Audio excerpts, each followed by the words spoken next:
struggling communities, especially immigrant communities, will also be helped by immigration policies that focus on the best interests of American workers and American families. For decades, open borders have allowed drugs and gangs to pour into our most vulnerable communities. They've allowed millions of low-wage workers to compete for jobs and wages against the poorest Americans. Most tragically, they have caused the loss of many innocent lives. Here tonight are two fathers and two mothers, Evelyn Rodriguez, Freddie Cuevas, Elizabeth Alvarado, and Robert Mickens. Their two teenage daughters, Kayla Cuevas and Nisa Mickens, were close friends on Long Island. But in September 2016, on the eve of Nisa's 16th birthday, such a happy time it should have been, neither of them came home. These two precious girls were brutally murdered while walking together in their hometown. 6 members of the savage MS-13 gang have been charged with Kayla and Nisa's murders. Many of these gang members took advantage of glaring loopholes in our laws to enter the country as illegal, unaccompanied, alien minors and wound up in Kayla and Nisa's high school.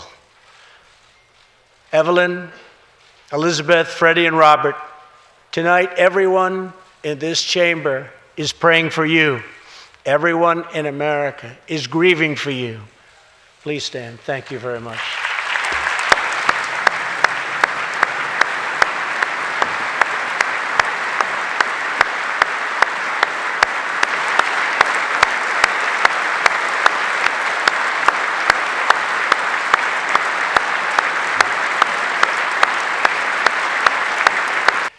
Tonight I am calling on Congress to finally close the deadly loopholes that have allowed MS-13 and other criminal gangs to break into our country.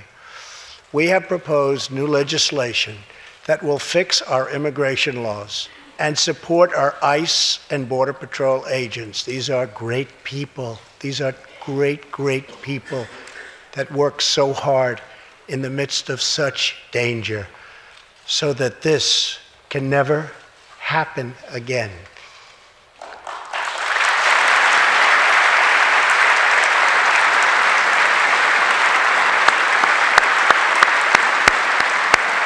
The United States is a compassionate nation.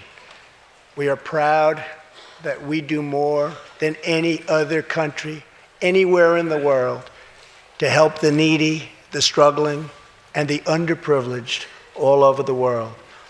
But as President of the United States, my highest loyalty, my greatest compassion, my constant concern is for America's children, America's struggling workers, and America's forgotten communities. I want our youth to grow up to achieve great things. I want our poor to have their chance to rise. So tonight I am extending an open hand to work with members of both parties, Democrats and Republicans, to protect our citizens of every background, color, religion, and creed.